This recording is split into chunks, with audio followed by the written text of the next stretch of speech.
brand new edition of Global Lens on News9 Live with me, Neha Khanna. We have a packed show for you. Let's begin with an important story from China. It is now official. After days of speculation and will he, won't he, it's now been officially declared that Chinese President Xi Jinping will not attend the G20 summit in New Delhi later this week. Instead, Chinese Premier Li Qiang will attend the summit to be held on the 9th and 10th of September. That was announced today in a brief statement issued by the Chinese Foreign Ministry. The spokesperson also said, and I quote, "China hopes the summit can consolidate a consensus, convey confidence and promote development." China has always placed high importance on and actively participated in relevant events. In attending this meeting, Premier Li Qiang will convey China's thoughts and positions on G20 cooperation, pushing for the G20 to strengthen unity and cooperation and working together to combat global economic and development challenges. We are willing to work with all sides to push for the success of the G20 Leaders Summit and to make active contributions to promoting stable global economic recovery and sustainable development. That is what the statement said.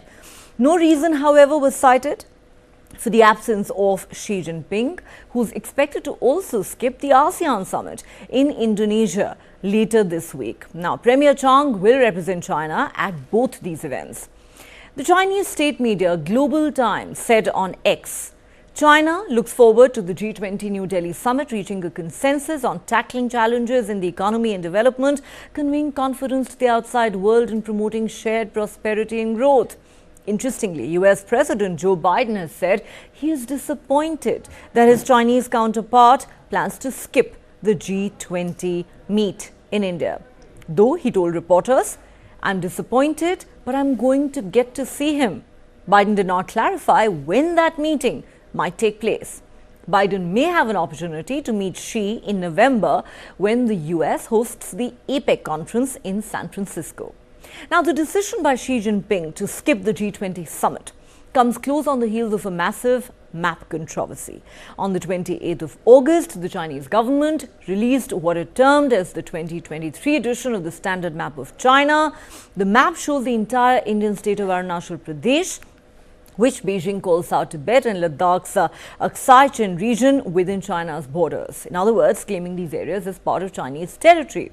The map instantly drew a sharp response from India. External Affairs Minister Dr. S. Jaishankar said, and I quote, "China has put out maps with territories not theirs. Old habit. Putting out maps with parts in India does not change anything. Our government is very clear about our territory.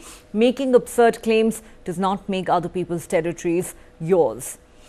While they will not meet in Delhi during the G20 summit, Xi Jinping and Prime Minister Narendra Modi spoke briefly on the sidelines of the BRICS summit in South Africa last month and agreed to work towards expeditious de-escalation along the line of actual control. Meanwhile, Xi is the second world leader to skip the G20 summit in India. Last week, Russia's Vladimir Putin conveyed to Prime Minister Modi his inability to attend the meeting. Putin told the Prime Minister that he intended to send Foreign Minister Sergei Lavrov instead. His focus, he said, was on the special military operation in Ukraine. Leaders who have confirmed their participation in the upcoming G20 summit include US President Joe Biden, French President Emmanuel Macron, Australian Prime Minister Anthony Albanese, German Chancellor Olaf Scholz, UK Prime Minister Rishi Sunak, Japanese Prime Minister Fumio Kishida, and Brazilian President Luiz Inácio Lula da Silva. And are you disappointed that President Xi is not going to the G20? How do you explain that? I am disappointed, but I'm going to get to see him. 刚刚我已经发布了消息，李强总理将率团赴印度新德里出席20国集团领导人峰会。我可以告诉你的是，20国集团是国际经济合作的主要论坛，中方历来高度重视，并积极参与相关活动。All right, to understand this better, let's now go across to Ramakrishnan Sridharan, consulting editor with News9, who joins us live from Washington, D.C. Welcome back to Global Lens, Sri. Great to have you on the show. Now, we discussed on Global Lens just last week that it was almost a certainty that Xi was going to give this summit a miss and that he had decided to depute the Chinese premier to represent the country instead. However, what should we make of the fact that Biden, who just a couple of months ago described the Chinese president as a dictator, now says he's utterly disappointed that he's not going to meet Xi at the G20 summit in India? Right, Neha, I think President Biden speaks for the United States and also for many of the member countries, including India, I would imagine, when he says that he's disappointed. While President Biden may have called, Mr. Xi Jinping a dictator, but the fact remains that, forums like G20 are places where all leaders get an opportunity to sit across the table and talk about common collective good and what needs to be done for the betterment of the world to create a better future. Now, unfortunately, China, Neha, has repeatedly dug its heels in. It has always chosen to go its own path.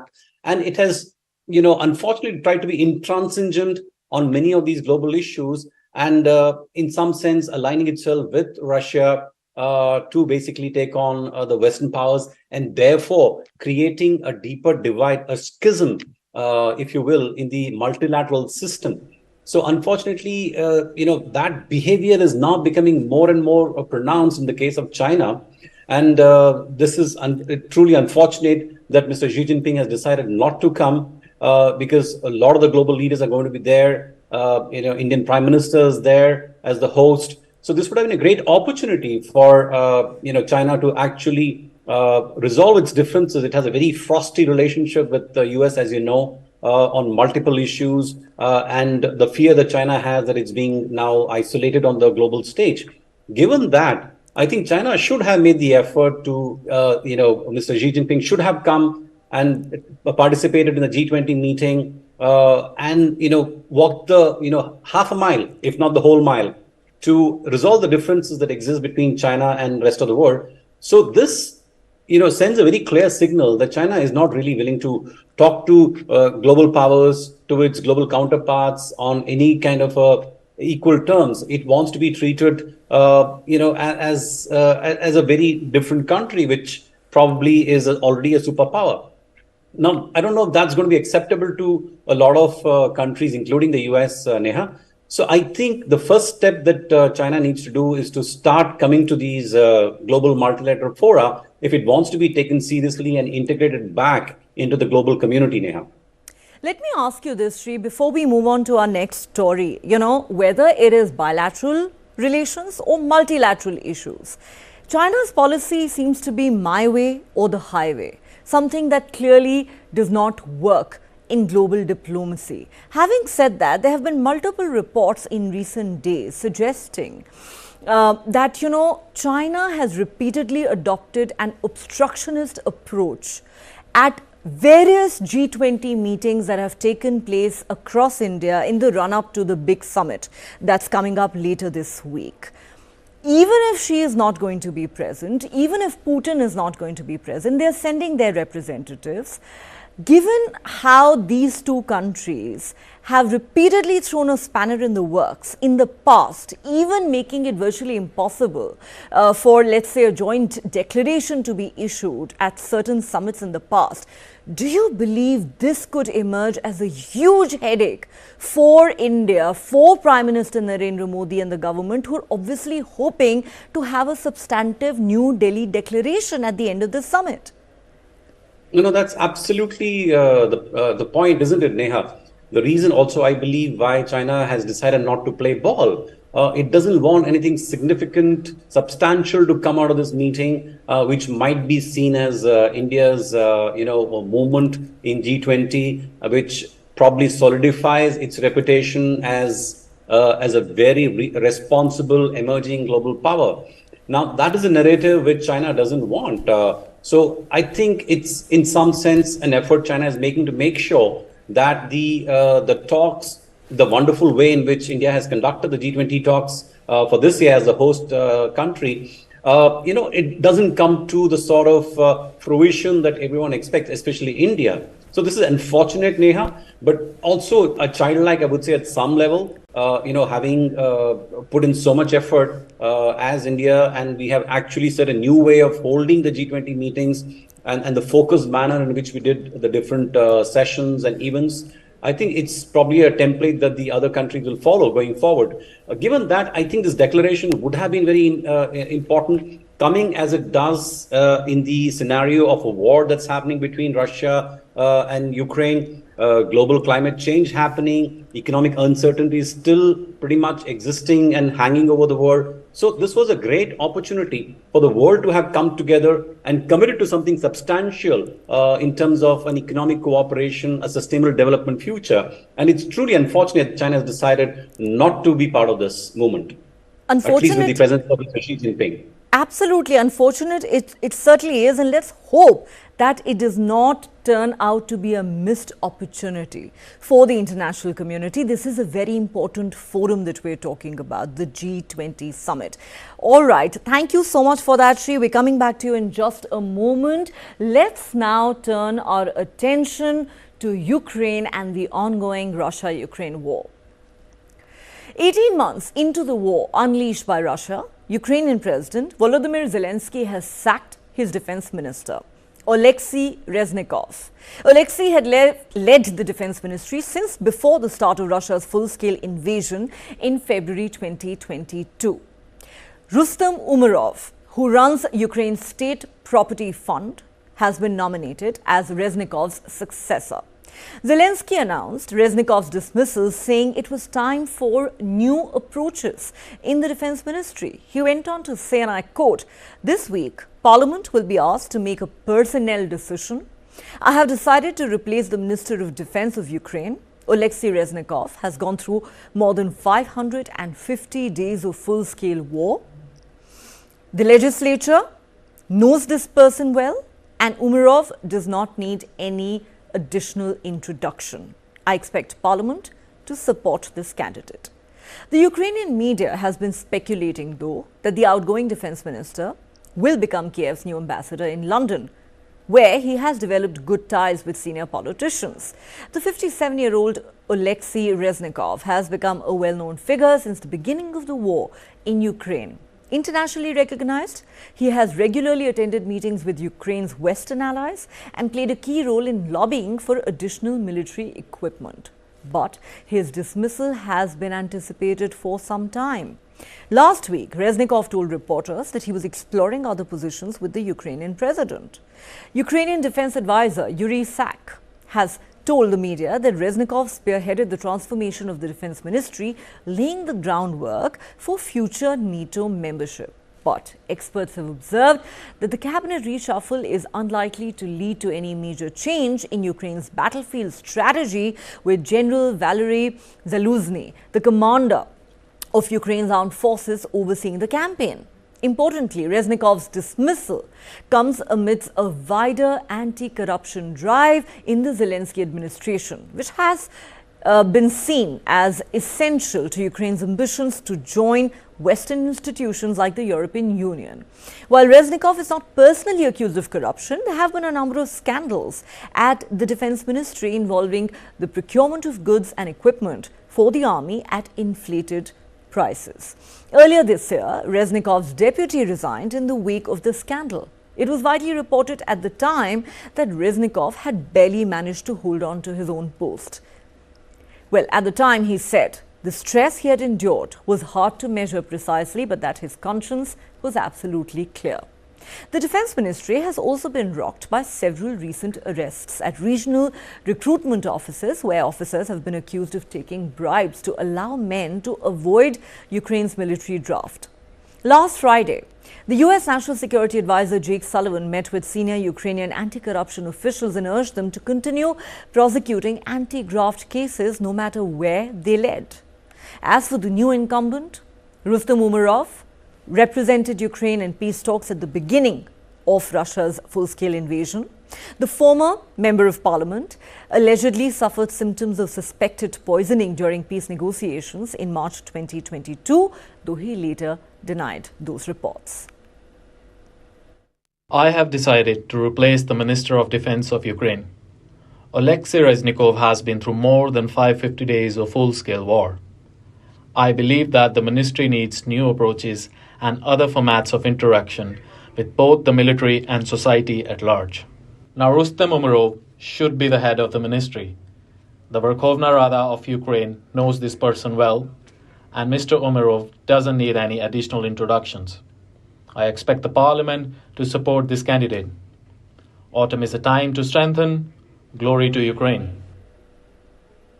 Okay, let's go back to Shri at this point. Shri, it's very interesting. Zelensky says that Reznikov has been through more than 550 days of war. Well, so has Zelensky, so has the military commander of Ukraine. They are still in office.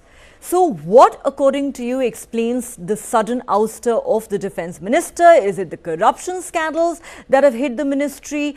Or does, Zelensky actually believe that it is time to bring about a change in Ukraine's war strategy?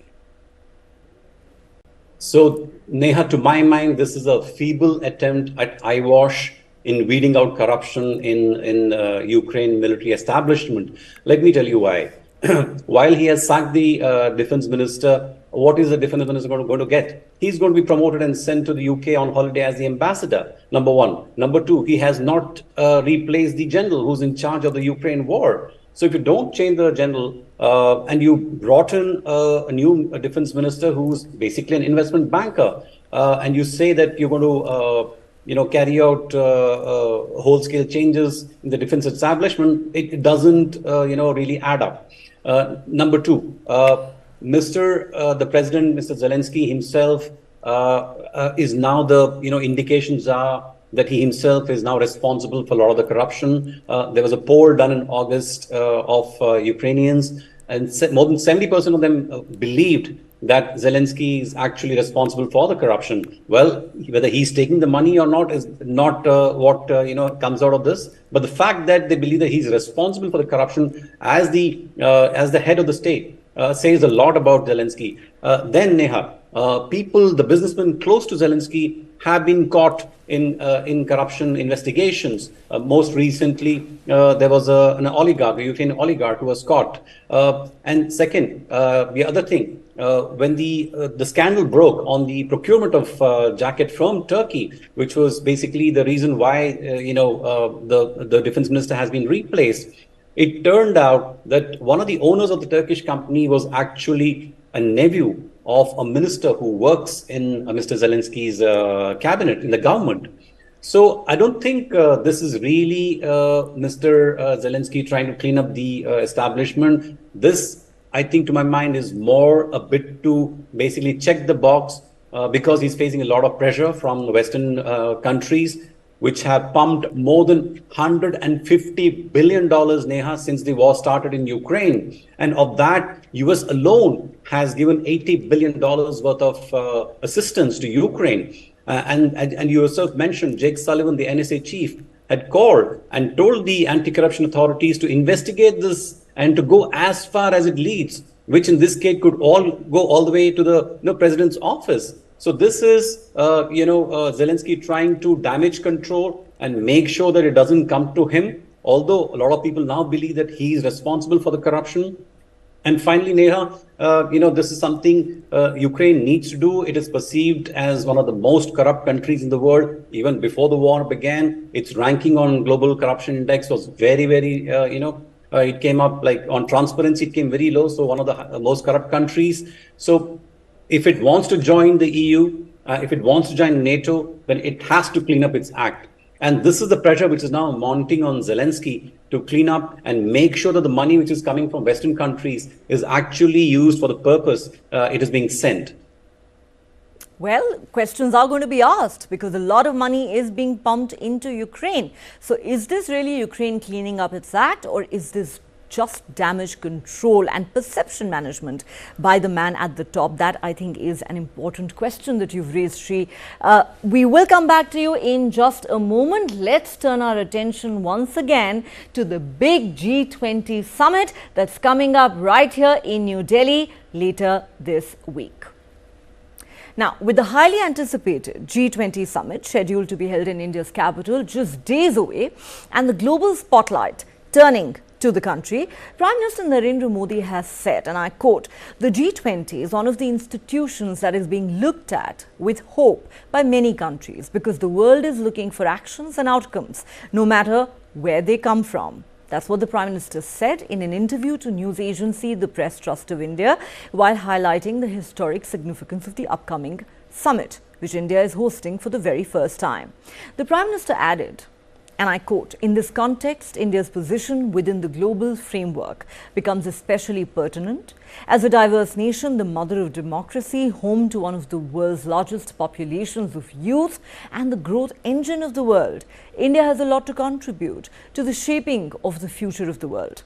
The G20 has provided a platform for India to further its human-centric vision and has also collaboratively worked towards innovative solutions to problems that are faced by humanity as a whole." Interestingly, Prime Minister Modi also emphasized on the need for the United Nations to adapt to the 21st century's multipolar world. In a reference to the much-needed UN Security Council reforms that are often talked about and debated, he said, "Today's world is a multipolar world where institutions are extremely important for a rules-based order that is fair and sensitive to all concerns. However, institutions can retain relevance only when they change with the times. A mid-20th century approach cannot serve the world in the 21st century. So our international institutions need to recognize changing realities, expand their decision-making forums, relook at their priorities, and ensure representation of voices that matter." India's call for United Nations reform has been a long-standing one, with a particular focus on UN Security Council. New Delhi, alongside Brazil, Germany and Japan, have persistently advocated for reforms within the Security Council, including the expansion of the list of permanent members. All right, let's go back to Shri at this point. Shri, the Prime Minister reiterating what has been India's stand for a long time now, that a lot of the global institutions today, starting with the United Nations, are out of sync with the times. They need to adapt to, the fast evolving global realities, which would of course suggest that a country like India deserves a permanent seat on the UN Security Council. Now, as India gears up to host the G20 summit, do you believe that, we've been talking so much about how India's stature has grown globally in recent times. The fact that we are now the G20 host says a lot about, how far we've come.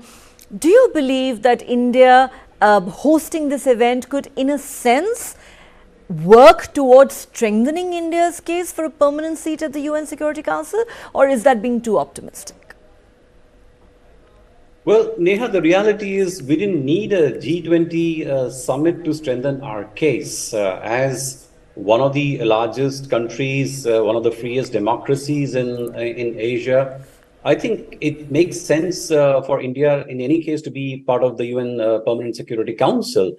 Now, UN specifically, it's almost 70 years old now as an institution. It has two important roles it must fulfill as a United Nations body. One is that it must help keep peace around the world. And second, it must prevent any other genocide like what was carried out by Hitler against the Jewish population in Germany. It must keep it from happening again. Now, if you look at UN's track record on both counts, it has fared miserably. And what is it? Two instances come to my mind. One is, even as something as simple as investigating Syria's use of sarin, chemical gas, against its its fighters. That, and then the Rwanda civil war, where more than 8 lakh people were killed in just 100 days. I think these are two important instances where the UN has utterly failed its mandate, its duty. So, and the root cause of the problem, Neha, is essentially the Permanent Council, which is a 5-member cabal these days. And frankly, UK, France, they are not really the big superpowers that they were once upon a time. UK certainly not. So there has been case for the expansion of the Security Council to India and to even Japan, so that you have a 7-member instead of a 5-member Security Council. But we know that as long as China and Russia, maybe China more in relation to India, China is there, this is not going to become a reality, because even one vote means that it can be vetoed. So that is a completely nonsensical system out of which any important multilateral framework needs to come out of. And I think G20 was never designed and never meant to be a replacement for UN. It was more focused on international economic development. But I think what Prime Minister Modi is driving at is the need for a newer, a better UN. We had, before UN, we had the League of Nations, which was ineffective, so United Nations were brought in. Now, after 70 years, if United Nations is not working properly, maybe it's time to come up with another multilateral agency which does not make the same mistake as UN in terms of creating a 5-member permanent council where vetoes will negate any attempt at moving forward or doing good for the world. So we do need a new framework, a new multilateral agency, Neha, and that must be designed in consultation with countries like India, Japan, Brazil, which are now the new stakeholders, the emerging powers. And I think the old empires, the old superpowers, so-called superpowers, need to make way for the newer countries and give them more say, given that our track record around the world has been far more peaceful than their own track record, Neha.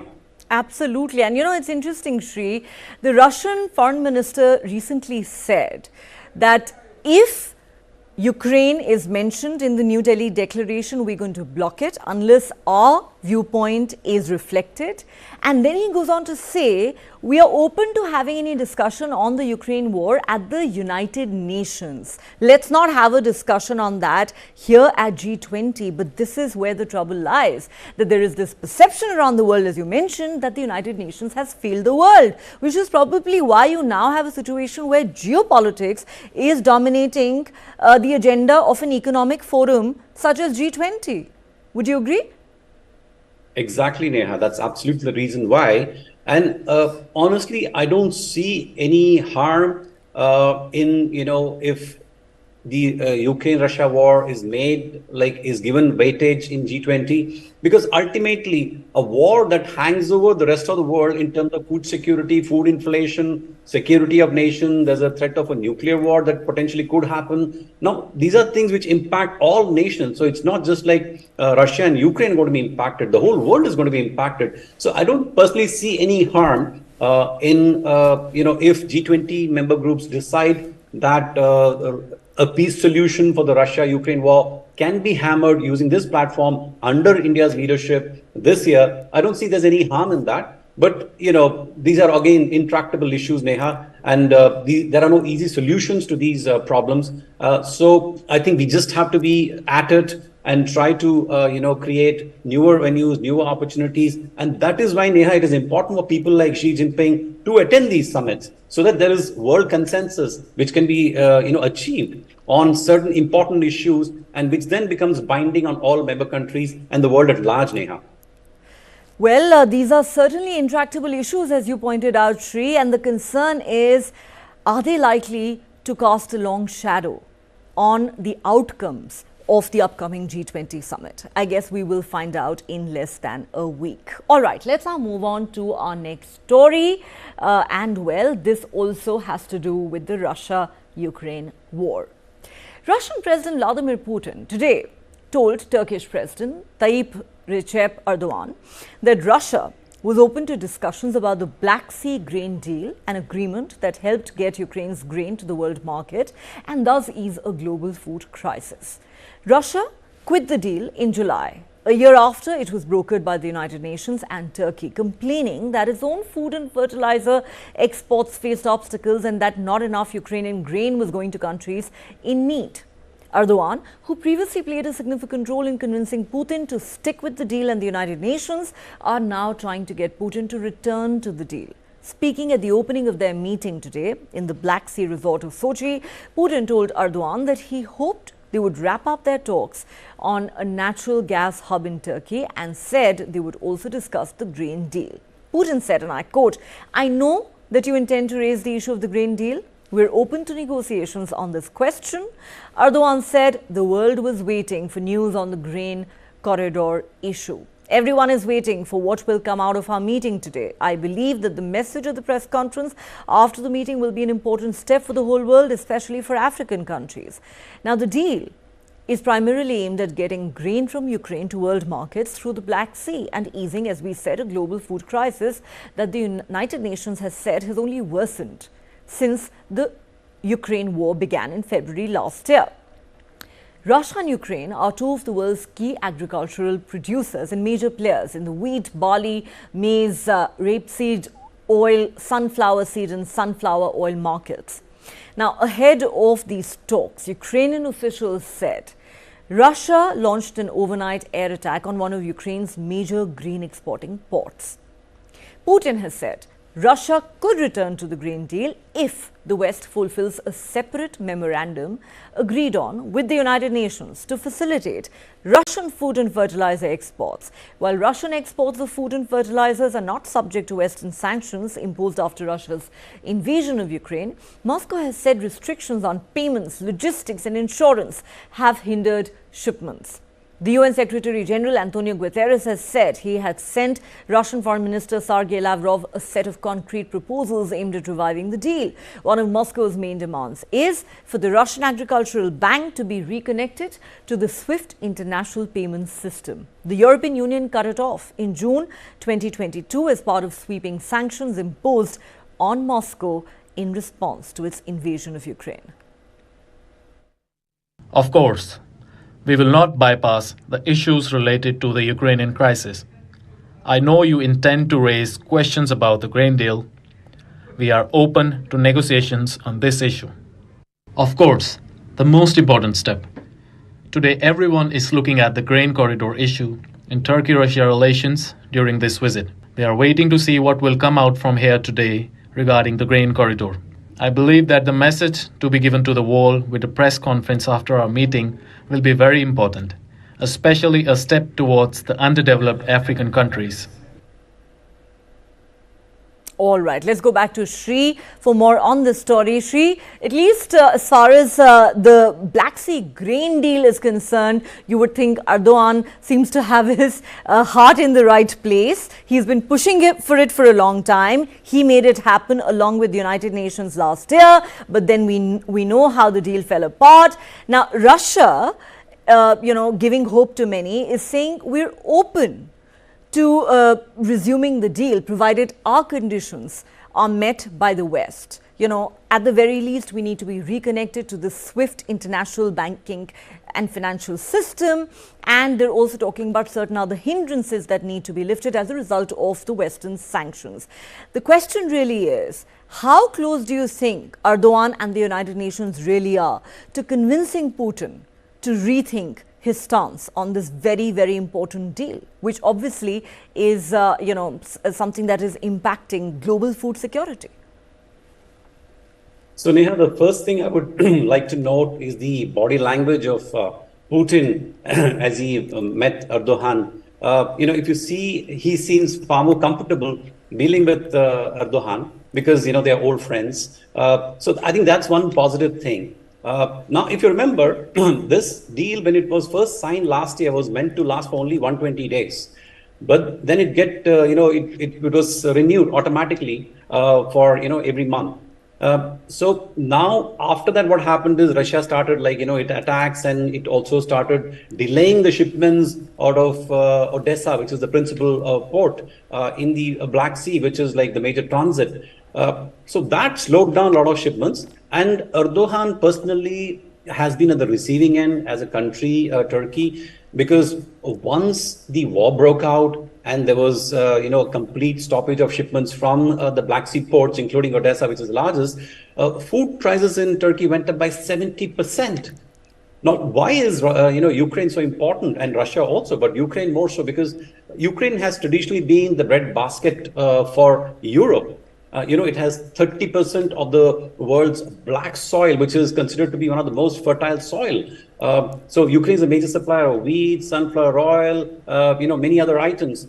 And with Ukraine, stopping supply of these items, inflation had shot up. And now we are at a situation where the world doesn't want to go back to a position where food prices become again inflated. A lot of countries are going to election. US definitely is going to election next year, and food and inflation remains a very, very significant theme in this part of the world, Neha, where the US Federal Reserve is still talking about keeping an eye on interest rates to cool inflation. So I think there has to be some sort of a give and take if Russia wants to be led back in the SWIFT system to start exporting its allowing Ukraine to start exporting and also allowing it to step up its own exports, because although Russia's food grains are not part of the sanctions, the fact is the ships that are going to carry these grains were put under sanctions. So if I don't have a company which is approving my seaworthiness for ships, if I cannot get reinsurance, I mean, ports will not allow me. So how do I, ship? So that is where, India had stepped in, and India's, shipping registrar had, approved certain ships, more than 80 ships. So India has been helping. But the fact is, it's very important for Russia to be brought back into the global financial system, which is SWIFT, for it to start, talking about some normalcy in terms of food supplies in any significant way, Neha.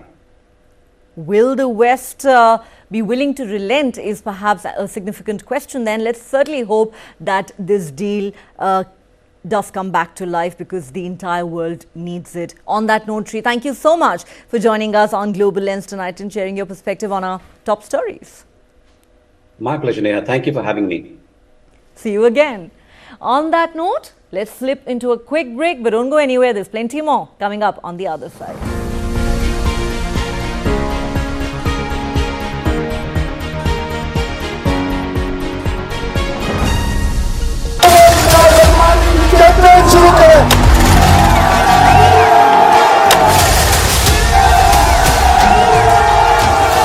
मैं इमरान अहमद खान न्याजी सबके दिल से हल्फ उठाता हूँ. When Imran Khan came initially into politics, he thought his personal popularity would be sufficient for him. It didn't happen.